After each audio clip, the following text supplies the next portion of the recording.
Tonight on Would I Lie to You, he hails from Torchwood, it's John Barrowman. He hails from Mr. and Mrs. Wood, it's Dom Wood. And their team captain, Lee Mack. And facing them tonight, she's a mother of two, it's Faye Ripley. He's been drinking since 2, it's Patrick McGuinness. And their team captain, David Mitchell. But first, please make some noise, specifically of the excited and welcoming kind, for your host, Angus Dayton.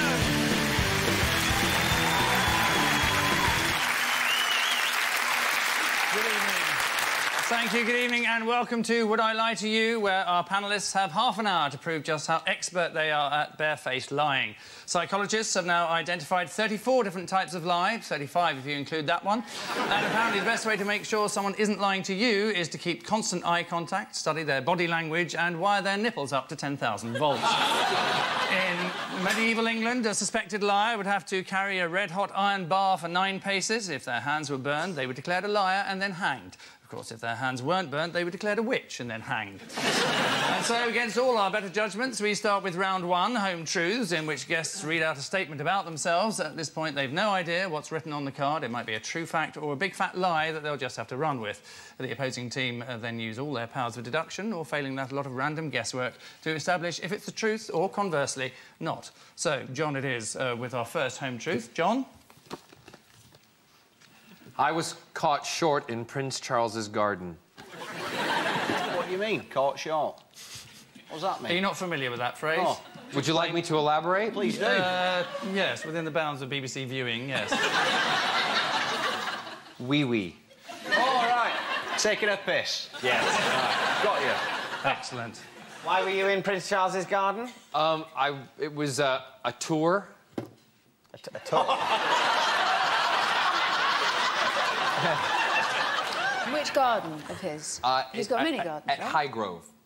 At Highgrove. A garden at Highgrove? Yes. And you were... What sort of tour? I mean, could I look in the yellow pages? Highgrove has Prince tours. Charles's garden tours? Highgrove has tours. Oh, right, so it's open to the public? Yeah, you have to write and be invited. You have to... Write and... Hold on. Anyone You have to send off for an invitation. Well, anyone from the public can write. Dear Charlie, any Yes. chance of a piss in your garden? Does he know, Prince Charles, that you did this? I'm assuming that he might know about it. You assume that a random tourist pissing in his garden, that's going to get back to his garden. It actually set the alarm off. What did he say? You're just bragging now, aren't you? You probably weed through a laser beam. Is there any medical reason why you can't anticipate meeting people? I mean, is that what we're dealing with here? Yeah, I'm incontinent. David, we're going to have to rush you for a decision here. Right. Well, that's a bit odd that you sort of thought... I mean, I'm sure Prince Charles has got a large garden, but I don't think that would constitute being too far from civilization to find a proper loo. Oh, Daddy, you're a dirty little liar. So your team captain, David, you're going to have to make a decision. You're going to have to I override think he's one of telling your... the truth. And you don't? I don't. I'm with you. I think that's a lie. OK, they're saying it's a lie. What is the truth, John? The truth is... The story? It's true. Hey,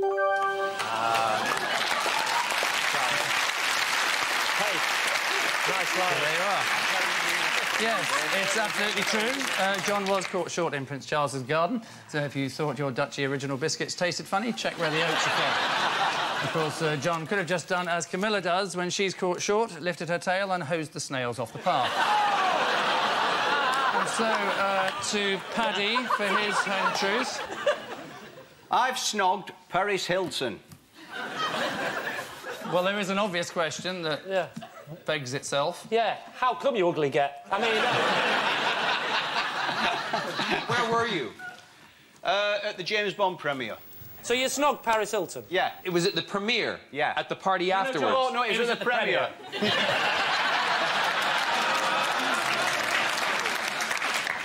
It was a friend of mine, dared me to do it. I went up to her, said hello, and instead of kissing her on the cheek, I went on her lips. Oh, you didn't even ask her, you just lunged in? Yeah. That's confident. What? Oh, hi. That is very confident. What flavour was her lip gloss? If you kissed her, you'd remember the flavour. It was just like sticky. I don't know. It wasn't a flavour. It was sticky. Sticky? Yeah. It was just. I'll tell you what, you know all the chat-up lines, don't you? Yeah. Oh, thanks, love. That were right sticky.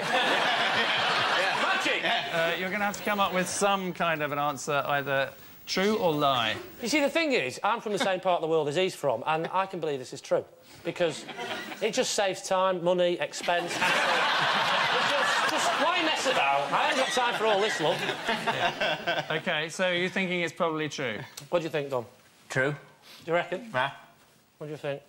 I'll go with the boys. I'll say true. OK, they're saying it's true. Paddy? Oh, it was a lie! Yes, it is a lie. Paddy has not snogged Paris Hilton, which, if you look at the statistics, is the least probable answer. Paris Hilton, 26, recently likened herself to Marilyn Monroe and Princess Diana, both of whom died sudden deaths at a tragically early age. So, our next home truth comes from Dom, so fess up, if you would. Right. My nickname at school was Ear Sniffer. OK, David's team, is this right or rubbish? Was there an incident that sparked this nickname off? Were you caught sniffing someone's ears? I think that's the long and short of it, yeah. A girl called Alexandra Westberg, it started off with her, and I got slightly obsessed with her, and then I did that thing, you know, where you get your arm and you scrape it with a compass until you got their name in blood on your arm, and then it goes septic, then it goes green on your arm. But then, yeah, so I sniffed her ear, then it just kind of snowballed. I'm so glad I'm gay because we don't do that kind of thing.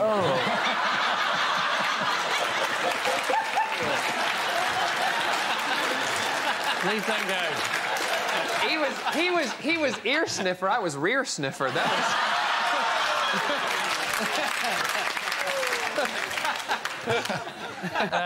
David, what are we thinking? Well, you've sort of glossed over the actual first ear-sniffing incident. Yes. Where were you? Were you in a lesson? Orchestra. Orchestra? During orchestra. She played the piccolo, I played the viola, not violin, viola, and she... Hey, hang on, what? You had a pretty tough upbringing. No, it was... it was hell. I've got to ask a question. Are you ant or deck?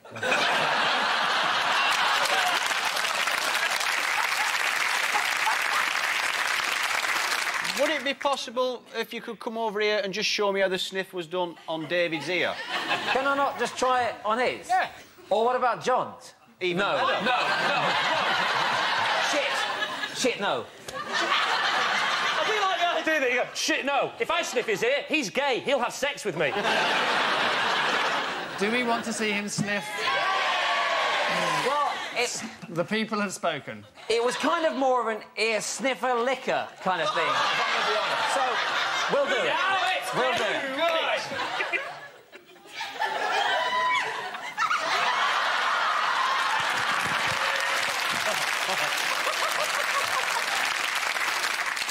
David, that must have helped. Well, it's odd that, considering now you're claiming you licked her ear, why didn't they call you ear licker? I mean, that's a bigger deal than just sniffing. I was at the end of the orchestra. Right. They were all around there, and they could only just see the... Not again. The sniff.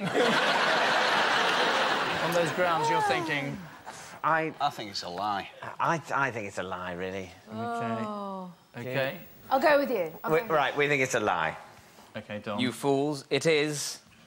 It's a lie. It's a lie. It's complete rubbish. Dom's nickname at school was never ear sniffer, although I can't help thinking that whoever writes these lies is working through some issues. All of which means it's, well, David's team who are throwing down the gauntlet, leading as they are, 3-1.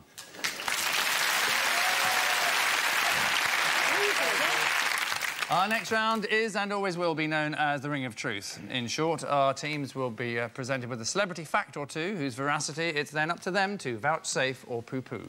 David's team, guess first. So, how true is this? Madonna has her toilet seat removed from every venue she performs at so that no one sells it on eBay. I mean, the thing is that maybe by removing the toilet seats, she's created this sort of mystique. Oh, she has to remove her toilet seats, otherwise people will want to sell them. And in reality, no one will want to sell something that her old arse had touched. So the toilet seat, when they get taken away, where do they go to? A big toilet seat warehouse? They buy a new seat every time and then throw it away at the end. It's a bit obsessive-compulsive, actually, isn't it? It's like people who keep their wee in labelled jars. It's absolutely true. Very obsessive-compulsive people can sometimes do that. They sort of, as it were, file their various excreta. How would you know? How would I know? About filing those sorts of things? I am a knowledgeable man, and it's part of my knowledge. You know, if I knew how I knew everything I knew, then I'd only be able to know half as much, because it would all be clogged up with where I know it from. So I cannot always cite my sources, I'm sorry. My lad. Yes. There are other artists who do the same thing. Janet Jackson and Mary J. Blige also insist on having their toilet seats removed. So what are you veering towards? Well, it's pretty true. I think it's feasible. It's feasible. I'm just worried about these stars with huge warehouses full of old loo seats. Oh. I don't know why I'm worried about them. There's no reason why I should give a shit whether they live or die. She's not doing it, is she? She's not got the spanner and putting her thing on. So someone else is coming in, she's totally unaware of it, just gets done, one of those things. Are you, Madonna, I want to get off early. Are you going to need to go again before the end of the gig, or can I remove it now? I know it's not... Because, you know, I want to get home before 11 if I can, so will you need another shit tonight? I mean, it's fine, I can wait. But maybe you could go now, if you're ready.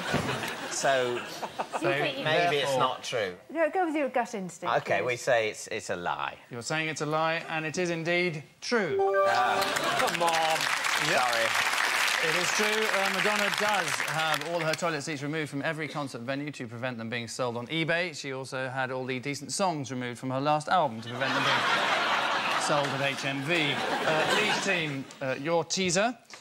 Tony Blair proposed to Cherie in a bumper car. To me, they look more like roller coaster people, don't they? That's sort of like... That's why her face is always like that. Yeah, yeah. That was the joke. It was a visual. It was a visual, you know. Hey, listen, I'm shit at time travel. Don't worry about it. Right. I'll tell you what, though, I'm shit at time travel. Oh, yeah. True, lie, neither, both. What do you think, Dom? Dare I say, poppycock, I think. I think true.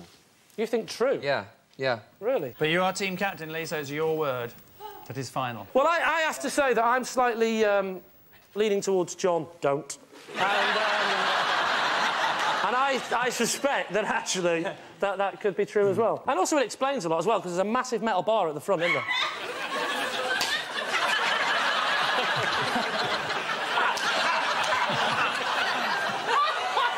I was going to say no, but no, I better say that, because I'm not going to get asked again. That is the truth. The truth? So help me God. Right, OK, and I can tell you that... Come on. It is indeed complete rubbish. It's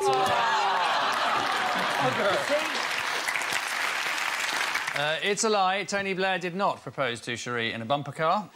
Cherie doesn't like going to fun fairs. Everyone thinks that if they throw 3 balls in her mouth, they win a foam Shrek. Our next round goes by the grammatically challenged title of This Is Mine, in which Lee's team all claim to have a close connection to tonight's special guest person. Only one of them is telling the truth, and it's up to David's team to seek that person out and speak his name. So please welcome this week's special guest person, Mark.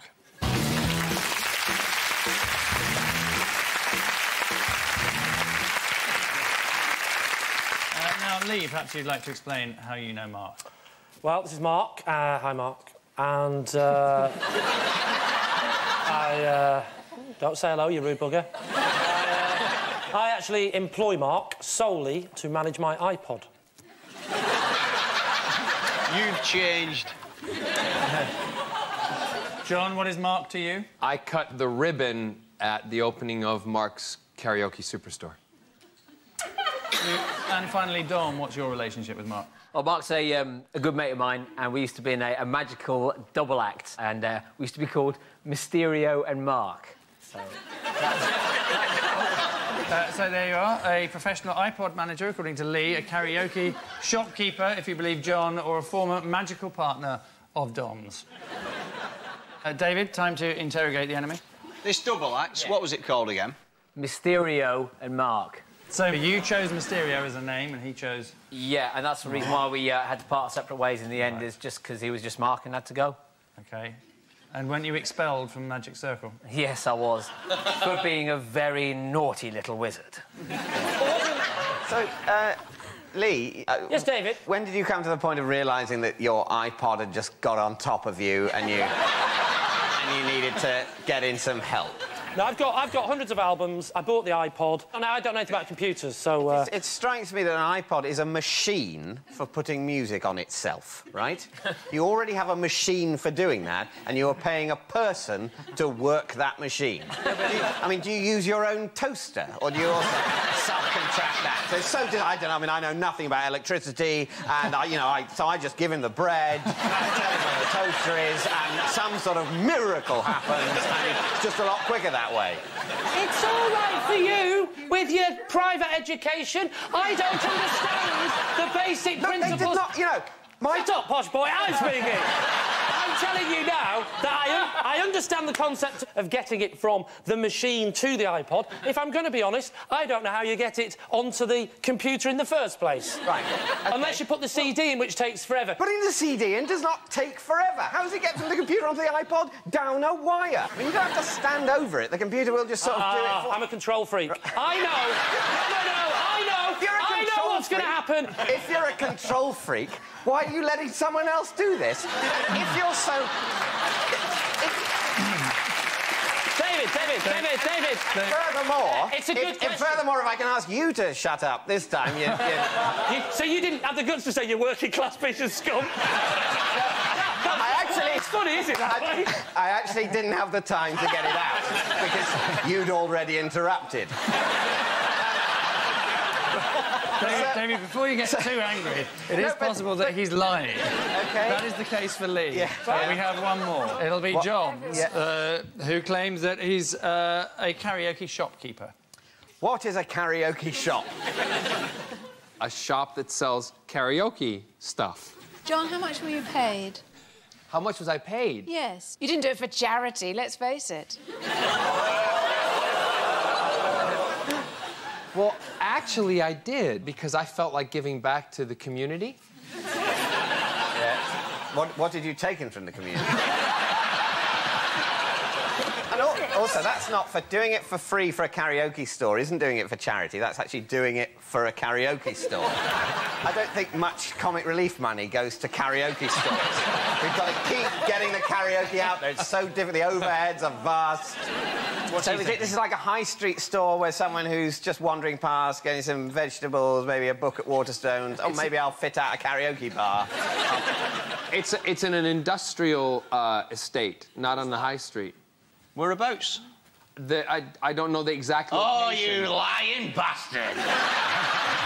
Wouldn't you just love a Doctor Who villain to talk like that to you? Oh, you lying bastard!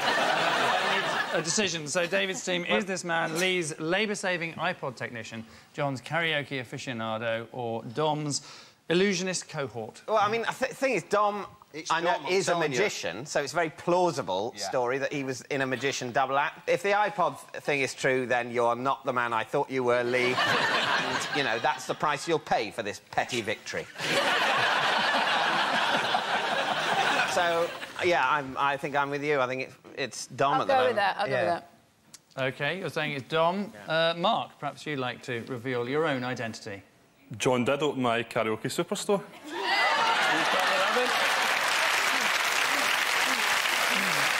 Thanks for that. Thanks very much and well done to Mark.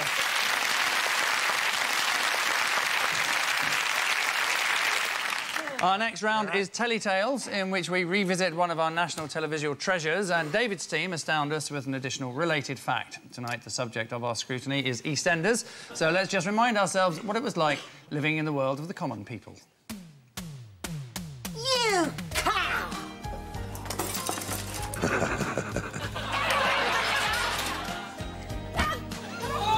I'll come down here and give you a dry slap. You slut. You want to have one?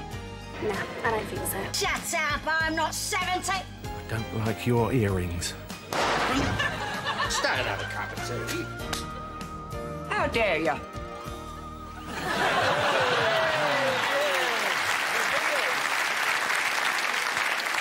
A host of familiar faces from the past being punched, slapped and nutted. Of course, many people consider the golden period of the show to be about 8 o'clock when it ends. So Paddy's fascinating fact is after this piece of beautifully understated dialogue. Hey! Hey! I'm sorry! I love you! I love you!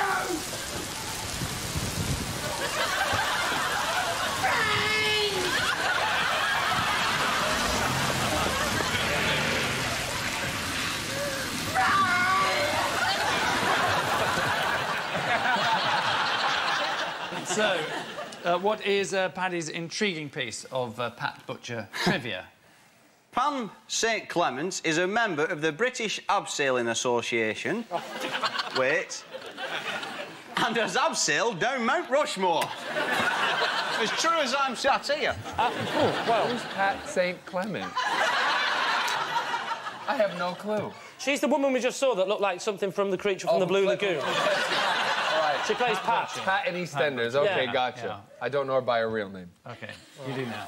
British Abseiling Association. What the hell were the British Abseiling Association doing in the United States? Abseiling. Yeah, but... She's quite a formidable woman, is Pat. That's a polite way of putting it. Oh, you're formidable. Well, I mean, she looks like she could abseil. I'll give her that. Really? Oh, I reckon she could do it without rope. Very quickly. I think it's false. I think it's so unlikely that it's likely. Does that make sense? Yeah, You think sure. false? I think it's false, but go for true if you want to go for true, because you said you've never won. All right, hissy mother. All right, well, let's go with you, and you better be right. No. You've made Top your of the head, bed. not You the can face. lie on it. I doubt it very much, but John's always right, so I think... I don't understand why we have to sit here and watch this shit. Now, for God's sake, make your mind up. And did points of view get back to you? I would say that the answer to that question is that it is indeed, going by John's answer, false. OK, let's find out how correct you are, Paddy.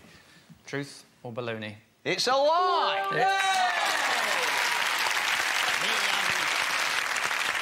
John was right. Yes, Paddy was in fact lying. Pam St Clement is not a member of the British Abseiling Association and has not abseiled down Mount Rushmore, although she did mount the north face of Frank Butcher.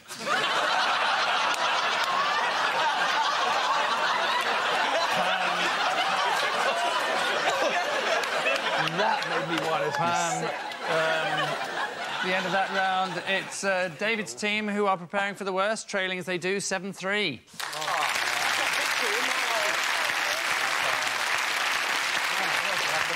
And so to our final quickfire round, more truth and lies, this time against the clock, starting now. Faye. Oh, me. When we were first dating, I collected my husband's belly button fluff. Can I just say, if this is true, I'm not comfortable being this close to you. How much did you get of this stuff? What are we talking? Tea cosy, quilt? I mean, what? I'd say in excess of 50 examples. It might sound like a ridiculous question, but why? Because I felt that... Oh, and one, I needed a hobby, and two, I was, you know, just showing my love for him by collecting a part of him. Well, it worked. He proposed. He did? Yeah. Yes. Well, there you go. And what happened the night he proposed? I ate it. I was absolutely buying this, right up until the eating it. I'm with you on that. I'd say false. I believed it up until the eating. Yeah. What he said and what you said. What you both said. False. Right. So is it fact or fantasy? I'm sorry, it's true.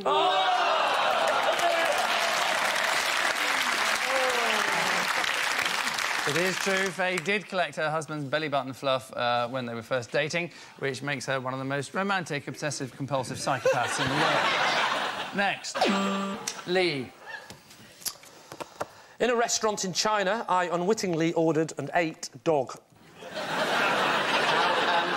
When did you find out that it was dog? when I bit into it and said to the waiter, "What is this?" and she said something which apparently means, "I'm sorry, I don't speak English," but then I asked somebody else who was with me, who spoke Chinese, and they said the Chinese for "what is this?" Yeah. To which she said something in Chinese, to which he interpreted, got back to me, and said, "Dog." Dog. So,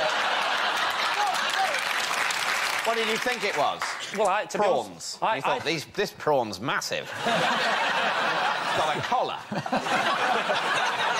Rover, funny name for a prawn. What did you have with it? It was on a bed of rice, and it was with a small bottle of beer. On a bed of rice with a squeaky ball. So, David's team is Lee to be believed. I think it's true. We think it's true. Okay. You're saying it's true? Yeah. OK. True or lie, Lee? It is, in fact, a load of twaddle. Oh, sorry. Yep. It is a lie. Lee has not unwittingly ordered and eaten dog in a restaurant in China. In recent years, China has started to westernise its culinary tastes. In fact, one of the most popular TV programmes in China is the British cookery show, Crufts. Next. Paddy. Yes. I have wrestled Andy McNabb for money. Are we talking the same Andy McNabb that did the SAS, yes. piece of literature Bravo 20? Yes. I was doing a corporate for the Army in North Yorkshire for the people who learn to drive the tanks and all this carry-on. And we all had a drink after in the officers' mess, and it just happened. What do you mean for money, though? Where's the bit of money coming to all this? Well, they were all just putting the money down. It was just a bit of fun. So who won? McNabb. So how did he beat you, then? Give me the move that he beat you in, just sort of... Do you want me to show you down there? No. Go on. Go on. I'll volunteer. I'll show you. Go on, get down there. So, you get yourself down on the floor there. How would you like... Get yourself on your side. On your side, there. He had me in the scissors. Not this. Ask him, ref! Ask him, ref! Ask him! And that was more or less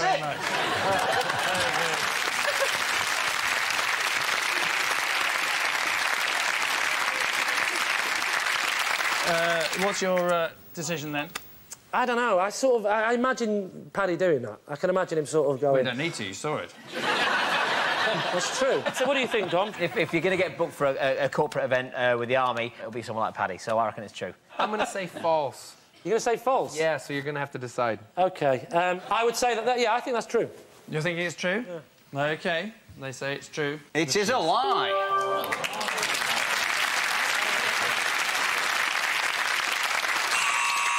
Which irksome sound means at the end of our final round, it's Lee's team, who are tonight's Supremos, having trounced David's team 10-6.